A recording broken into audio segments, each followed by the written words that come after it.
got so much motherfucking design on right now. Bring it down, bring it down, make it clap. I got 3 old thoughts, I'm a baller.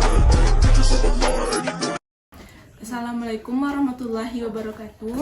Perkenalkan, nama saya Radhiyati dengan NIM 2314201004 dari Universitas Merdeka Bukit Tinggi. Pada kesempatan kali ini saya ingin mewawancarai kakak tentang pemeriksaan penunjang. Izin kak untuk mengenalkan dirinya. Ya baik, saya Tiara Pratama Dapitra yang pernah dinas di Rumah Sakit Ibnu Sina. Baik kak, saya ingin mengajukan beberapa pertanyaan tentang pemeriksaan penunjang. Pertama, apa itu pemeriksaan penunjang kak? Jadi pemeriksaan penunjang adalah pemeriksaan yang dilakukan oleh tenaga kesehatan untuk mendiagnosis kondisi kesehatan pasien. Selanjutnya apa saja contoh pemeriksaan penunjang kak? Contoh pemeriksaan penunjang berupa tes darah, tes urin, MRI, CT scan, dan juga EKG. Selanjutnya apa tujuan dari pemeriksaan penunjang kak? Tujuannya berupa mendiagnosis penyakit atau kondisi kesehatan pasien. Selanjutnya ada untuk mengidentifikasi perkembangan penyakit dan juga ada menentukan prognosis dan juga ada membantu pencegahan yang tepat yang akan dilakukan. Selanjutnya, bagaimana cara perawat memastikan hasil pemeriksaan tersebut akurat?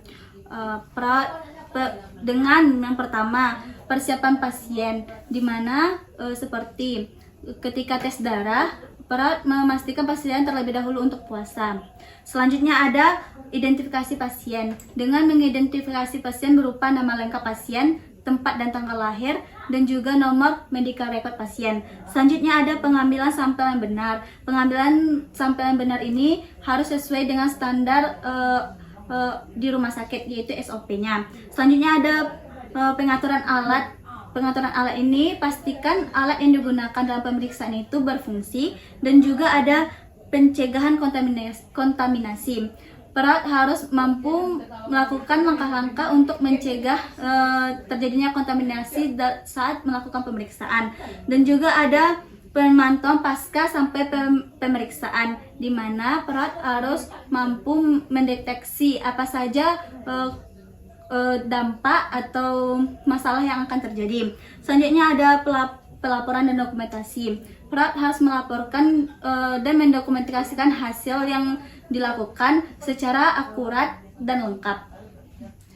Selanjutnya, bagaimana peran perawat dalam pemeriksaan penunjang? Peran perawat dalam pemeriksaan penunjang bisa seperti persiapan pasien tadi, dengan menyuruh pasien puasa terlebih dahulu sebelum tes darah. Selanjutnya ada pendampingan pasien, di mana perawat mendamping pasien secara emosional saat melakukan pemeriksaan.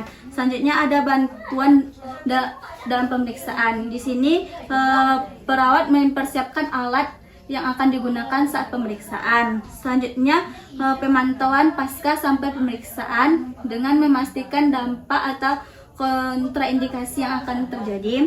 Selanjutnya edukasi pasien, dengan perawat mengedukasi pasien tentang apa saja pemeriksaan yang dilakukan, seperti pemeriksaan tes gula darah. Perawat menjelaskan batas normal gula darah yang normal kepada pasien. Selanjutnya ada pelaporan dan dokumentasi.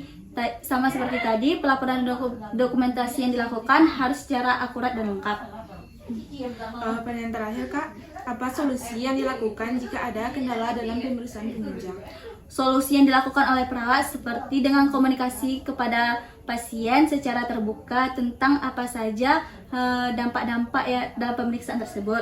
Selanjutnya ada komunikasi dengan tenaga kesehatan lainnya tentang mencari solusi dalam masalah dalam ketika melakukan pemeriksaan tersebut. Selanjutnya ada penyesuaian prosedur. Penyesuaian prosedur ini harus sesuai standar operasional di rumah sakit. Selanjutnya ada pemberian dukungan tambahan.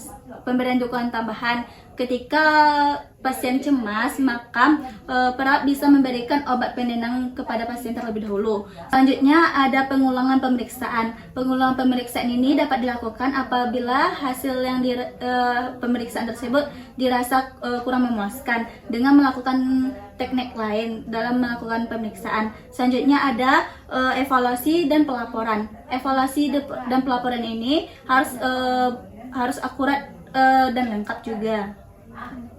Baiklah, sekian wawancara dari saya. Terima kasih Kak atas waktunya. Sekian, terima kasih. Wassalamualaikum warahmatullahi wabarakatuh.